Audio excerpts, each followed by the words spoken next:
اللهم صل على سيدنا محمد يا رب صل وسلم دائما ابدا على حبيبي. تو اب کرنا کیا ہے؟ عمل کو فوکس کرنا ہے. عمل تو اللہ تعالیٰ نے قرآن میں کیا فرمایا کہ کسی کتاب میں نہیں لکھا.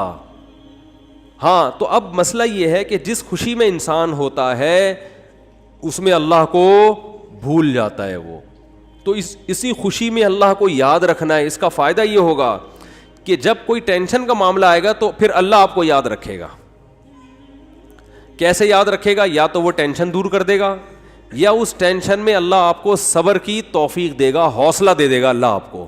خودکشی کے خیالات نہیں آئیں گے آپ کے دل میں. پیغمبروں کی سیرت اٹھا کے دیکھیں کیسے کیسے غموں میں زندگی گزری, مگر ان غموں میں بھی انہوں نے ڈپریشن کی گولیاں بولو نہیں کھائی ہیں. ہمیشہ ان کی زبان سے اچھے الفاظ نکل رہے ہیں. اعلم من اللہ ما لا تعلمون, میں اللہ کے بارے میں وہ کچھ جانتا ہوں جو تم نہیں جانتے. یعقوب علیہ السلام کہہ رہے ہیں. ایوب علیہ السلام نے بیماری میں ایسا صبر کر کے دکھایا, اللہ فرماتے ہیں نعم العبد, کیا خوب بندہ تھا, کیا کتنے خوش قسمت کہ اللہ آخری کتاب میں آیتیں نازل کر رہا ہے کہ ایوب کیا خوب بندہ تھا, کیا خوب بندہ تھا. دیکھو ایوب علیہ السلام بیماریوں میں, اگر بیماریوں میں زندگی نہ گزری ہوتی تو اتنے خوبصورت الفاظ ان کے لیے آخری کتاب میں نازل ہوتے. فرض کر لو صحت میں زندگی گزر گئی ہوتی تو گزر تو گئی نا, ختم. اب بیماری میں گزری ہو یا صحت میں, جو چیز جو پاسٹ بن گیا وہ اچھا ہو برا ہو اب اس سے انسان کو کوئی سروکار نہیں ہوتا, جو گزر گئی ختم. تو صحت میں زندگی گزرتی اتنا انعام نہ ملتا. اللہ فرماتے ہیں نعم العبد, کیا خوب بندہ تھا. اور اللہ نے ایوب علیہ السلام کی زوجہ کی بھی تعریف کی بہت زیادہ. ایوب علیہ السلام جب بہت شدید بیمار تھے نا تو عام طور پر کیا ہوتا ہے, بیگم صاحبہ خدمت کرتی ہیں, میرے میاں کیا ہو گئے, بیمار ہو گئے, کوئی بات نہیں, 1 دن خدمت 2 دن خدمت, اس کے بعد کہے گی بھائی جان چھڑاؤ, میری کیا ہو گئی ہے, بولو نا شادی ہو گئی ہے. آج کل مارکیٹ میں جو میرا بیان خواتین سن رہی ہیں ان کے علاوہ کی بات کر رہا ہوں, ان کے ساتھ یہی مسئلہ ہو رہا ہے کہ میاں بے روزگار ہو گیا, بیمار ہو گیا, تو اب بھائی جب شریک حیات کا مطلب کیا ہوتا ہے, زندگی بھر آپ کے ساتھ شریک. نکاح میں اور زنا میں تو یہی فرق ہے نا بنیادی. شریک حیات کا مطلب یہ ہے کہ آپ خوشی اور غم میں آپ کے ساتھ, آپ بھی اس کے ساتھ. دیکھو شادی سے پہلے کوئی فالٹ سامنے آ گیا, نہیں کرو شادی, آپ کو اختیار ہے. جو فالٹ شادی کے بعد پیدا ہو رہا ہے وہ تو پھر آپ کی قسمت ہے نا. ارے عورت کی شادی ہوئی میاں سے, اگلے دن ایکسیڈنٹ ہوا, لنگڑا ہو گیا, تو اب ہو گیا, وہ قسمت ہے, برداشت کرو, کیا خیال ہے, ٹھیک ہے نا. آپ یار سمجھ میں نہیں آ رہی بات. دیکھو ایک آدمی نے نکاح کا پیغام بھیجا, پہلے سے پاؤں سے معذور تھا, تو عورت لڑکی والوں نے اس بیس پہ ریجیکٹ کر دیا. ان کا حق ہے, کر سکتے ہیں, لیکن بالکل صحیح فٹ فاٹ رخصتی بھی ہو گئی. اگلے دن خوشی میں بائک میلیاں لگاتا ہوا جا رہا ہے کہ میری شادی ہو گئی اور رخصتی بھی ہو گئی. ہو سکتا ہے گرے, ٹانگ کی ہڈی ٹوٹ گئی.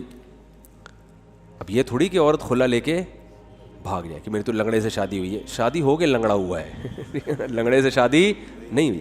اس طرح آپ کی شادی ہوئی, پہلے سے پتہ چلا بیگم کے ساتھ یہ مسائل ہیں, نہ کرو شادی بھیا. آپ کس نے کہا صحیح تھی, نکاح کے بعد بیماری ہو گئی, ٹھیک ہے نا, کوئی مسئلہ کھڑا ہو گیا, تو اب عزت دار آدمی اس بیس پہ ڈیورس نہیں دیتا, بلکہ دعائیں کراتا ہے. مولوی صاحب میری زوجہ کے لیے دعا کریں, اللہ صحت عطا فرمائے. اولاد نہیں ہو رہی, دعا کریں اللہ صحت عطا فرمائے, ٹھیک ہے نا. زبان میں لکنت پیدا ہو گئی ہے, دعا کریں اللہ. تو میں تو ان کو کہتا ہوں اگر لکنت پیدا ہو گئی ہے تو بڑا فائدہ ہے تمہارا, کیونکہ جتنی دیر میں وہ برا بلا کہے گی نا اتنی دیر میں آپ کام نمٹا کے آ جاؤ سارے. ٹھیک ہے, وہ ابھی اسٹارٹ لے گی آپ کو سمجھانا, اتنی دیر میں آپ کیا کرو, ذہن تیار کر کے آ جاؤ کہ یہ الٹا سیدھا بولنے والی ہے تو برداشت کرنا ہے. تو وہ اچھا اس پہ بھی 1 2 3 چٹکلے, لیکن وہ زیادہ ہو جائیں گے. تو اب مسئلہ یہ ہے کہ عزت دار آدمی کیا کرے گا, اس کو اپنی قسمت سمجھ کے برداشت. ہاں اختیاری فالٹ ہے تو ایک الگ بات ہے نا, قدرتی فالٹ نہیں ہوا بلکہ اپنے اختیار سے کچھ غلط کر رہی ہو تو ایک الگ بات ہے. بھئی یہ تو قدرت کی طرف سے اس کی ٹانگ ٹوٹ گئی, اس کو لکوا ہو گیا, اس کو فالج ہو گیا. تو آج تک یہی ہوتا آ رہا ہے, ہم نے دیکھا ہے بیوی کو فالج ہو گیا تو مرد اب اس کو رکھ رہا ہے, بھائی اس کی خدمت کر رہا ہے, علاج کر رہا ہے, لوگوں سے دعا کروا رہا ہے, یار میری بیگم کے لیے دعا کرو. ایسے موقع پہ عزت دار آدمی طلاق نہیں دیتا, وہ کہتا ہے بھائی اب برداشت کرو یار, میری قسمت ہے. تو عورت بھی برداشت کرتی تھی پہلے زمانے میں, آدمی بھی برداشت کرتا تھا. اب دونوں نے برداشت کرنا چھوڑ دیا ہے. کیوں؟ دنیا ہی کو اصل بنا لیا ہے. سارے مزے کہاں اڑانے ہیں؟ دنیا میں. اب دنیا کو ہی اصل بنا لیا ہے تو اب بس ہر چیز کیا ہونی چاہیے؟ پرفیکٹ, ایک دم موقع کی رپورٹ ہونی چاہیے ہر معاملے میں. تو یہ تو بھائی گوروں کا نظریہ ہے, یہ مسلمان کا نہیں ہے. تو میں ایوب علیہ السلام کا بتا رہا تھا کہ وہ شدید بیماری میں, وہ بیماری کیا تھی اس کا تفسیر میں کوئی ذکر نہیں ملتا نہ حدیث میں, بس کوئی بہت سخت بیماری تھی جس میں بہت طویل عرصے مبتلا رہے ہیں. تو اللہ نے ان کی زوجہ کی بھی کبھی خیال کیا. ان کی زوجہ نے اپنے میاں کی کئی سال خدمت کی ہے, کئی سال خدمت کی ہے. تو اب کیا ہوا کہ ایک دن خدمت میں تھوڑی سی کوتاہی ہوئی تو حضرت ایوب علیہ السلام کو غصہ آ گیا, اور انہوں نے کہا کہ میں اگر ٹھیک ہو گیا نا میں تجھے 100 ڈنڈے ماروں گا. صحیح ہے نا, کیونکہ بیمار آدمی چڑچڑا ہو جاتا ہے نا, تھوڑا سا اس میں برداشت کم ہو جاتی ہے. اب بیچاری بیوی اتنی خدمت کر رہی ہے لیکن تھوڑی سی کوتاہی ہوئی تو ان کو غصہ آ گیا. انہوں نے کہا کہ اللہ کی قسم میں ٹھیک ہو گیا تو 100 ڈنڈے ماروں گا. تو اللہ نے ٹھیک کر دیا. اب پیغمبر پریشان کہ اتنی نیک بیوی جس نے اتنی خدمت کی, وہ کہ اس کو 100 ڈنڈے ماروں گا, تو بولے کہ ٹھیک نہ ہوتے تو ہی اچھا تھا بھائی. ٹھیک ہے نا. تو قرآن کے الفاظ دیکھو, خذ بیدک ضغثا فاضرب به ولا تحنث. اے پیغمبر آپ قسم بھی نہیں توڑ سکتے, آپ تو پیغمبر ہیں, اور بیوی اتنی نیک ہے اس کو مارنے کی اجازت نہیں ہے, اس کو آپ نے 100 ڈنڈے نہیں مارنے. اب قسم پوری کرنے کے لیے ایک جھاڑو لیں جس میں 100 تنکے وہ ایک ہی دفعہ لگا دیں بس. ویسے تو ایک یوں کر کے بھی لگانا بھی وہ ہے, لیکن جب بیوی کو پتہ چلے گا اللہ نے میرے لیے میرے میاں کو یہ ہیلا بتایا ہے, تو یہ جھاڑو لگانا یہ عزت دی جا رہی ہے. یہ کس کی طرف سے ہیلا بتایا جا رہا ہے؟ بولو بھائی, اللہ کی طرف سے. آج بہت سے لوگ کہتے ہیں قرآن و حدیث میں ہیلے بالکل بھی نہیں ہے, مولوی نے. بھائی ہیلوں کی بھی 2 قسمیں ہوتی ہیں, ایک جائز ہیلے اور ایک ناجائز ہیلے. ایک صاحب ٹی وی میں آ رہے تھے رمضان میں, وہ کہہ رہے تھے مولویوں نے ہیلے ویلے بہت نکالے ہوئے ہیں, ہر چیز کا ادھر سے ہیلا ادھر سے ہیلا, اور یہ سب بنی اسرائیل نے بھی ہیلے کر کے مچھلیاں پکڑی ہیں. تو میں نے کہا یار میں ان کے سامنے بیٹھا ہوتا تو میں کہتا آپ کو بنی اسرائیل کے ہیلے تو ذہن میں آ رہے ہیں جو اللہ نے خود ایوب علیہ السلام کو ہیلے بتائے. اس لیے دین فقہا سے سیکھو. یہ جو نئے نئے فنٹر بن رہے ہیں نا آج کل, ان سے دین نہ سیکھو. یہ ایک طرف کی دلیل جانتے ہیں, دوسرا ان کو پتہ ہی نہیں ہوتا. سود سے بچنے کے ہیلے نکالے ہوئے ہیں, تو سود سے بچنے کے ہیلے تو عین مطلوب ہیں. ایسا ہیلا جس سے سود سے بچ جاؤ, یہ تو شریعت چاہتی ہے. یہ وہ ہیلا تھوڑی ہے جو بنی اسرائیل نے کیا تھا مچھلیاں پکڑنے کے لیے. تو ہیلے دیر آر 2 types آف ہیلے. ایک ہیلا جو حرام سے بچاتا ہے, ایک ہیلا جو حرام میں ڈالتا ہے آپ کو. دونوں میں فرق ہے. سود سے بچنے کے لیے جو ہیلے کیے جاتے ہیں وہ سود سے بچنے کے لیے جاتے ہیں, چونکہ سود حرام ہے تو سود سے بچنے کے لیے کا مطلب حرام سے بچنے کے لیے. اور ایک ہیلا وہ ہوتا ہے جو حرام میں آپ کو مبتلا کر دیتا ہے. تو بیوی کو مارنا کوئی اچھا کام تو نہیں ہے نا اسلام میں. تو اللہ نے ایک نیک بیوی کو بچانے کے لیے ان کو ہیلا بتا دیا کہ بھئی ایک جھاڑو میں 100 تنکے لو, ایک ہی دفعہ میں لگا دو, تو گویا 100 کوڑے لگ گئے. تو قسم بھی پوری ہو گئی, بیوی بچ گئی. تو یہ اللہ نے حضرت ایوب علیہ السلام کی وائف کو, ان کی زوجہ کو, ان کی اہلیہ کو اتنا پروٹوکول کیوں دیا کہ قرآن میں ان کا تذکرہ بھی کر دیا. یہ شوہر کی خدمت کی وجہ سے, شوہر کے ساتھ وفا کی وجہ سے. یاد رکھو آج عورتیں اپنے شوہر کی طرف سے جن آزمائشوں میں ہیں, جو قدرتی آزمائشیں, جو قدرت کی طرف, بے روزگاری اللہ کی طرف سے ہو جاتی ہے نا. بھائی میاں کا روزگار چھوٹ گیا, یہ تو اللہ ہے جس کو چاہتا ہے رزق کشادہ دیتا ہے, جس کی چاہتا ہے روزی بند کر دیتا ہے. وہ بیچارہ اپنی طرف سے محنت کر رہا ہے لیکن بے روزگار ہو گیا, نئی کاروبار حرکت میں آ رہا, تو یہ اللہ کی طرف سے ہے. خود سے نالائق ہو تو ایک الگ بات ہے. اللہ کی طرف سے جو آزمائشیں میاں پہ آئیں تو عورت کو چاہیے ان آزمائشوں میں اس کا ساتھ دے, اسے ذہنی ٹارچر نہ کرے. کیونکہ بے روزگاری کی بیماری اتنی، بے روزگاری کا عیب اتنا بڑا نہیں ہے جتنا اس بیماری کا عیب ہے جس میں ایوب علیہ السلام مبتلا ہوئے تھے، کیونکہ اس میں تو کمانا ممکن ہی نہیں تھا اور اوپر سے خدمت بھی. سمجھا پا رہا ہوں اپنی بات کہ نہیں سمجھا پا رہا؟ اس میں خدمت بھی، تو وفا کرنی چاہیے، وفا. اور یہ جب تک آخرت سامنے نہیں ہوگی ان میں سے کوئی بھی کام نہیں ہو سکتا. ہمارے محلے میں ایک صاحب گزرے، ان کا انتقال ہو گیا، اللہ ان کی مغفرت فرمائے. ان کی زوجہ 15-20 سال بیمار رہی ہیں کسی سخت قسم کی نفسیاتی بیماری میں. اس بندے نے 15-20 سال اپنی زوجہ کی دن رات خدمت کی ہے. وہ بیوی نہ بیچاری کھانا پکانے کے قابل، نہ برتن دھونے کے قابل ایسی بیماری میں، تو یہی اس کے لیے کھانا بھی پکا رہا ہے.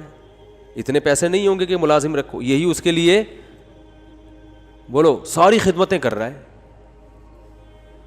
تو میں نے کہا یار اس کی تو ویسے ہی بیچارے کی بخشش ہو جائے گی، اللہ کہے گا تو نے کسی کی بیٹی کو رکھا گھر میں اس حالت میں بھی، اب وہ نہیں پکا سکتی بیچاری، اور وہ نہ کپڑے دھو سکتی ہے، اور یہ اتنے پیسہ بھی نہیں ہے کہ، تو خود ہی کر رہا ہے سارے کام.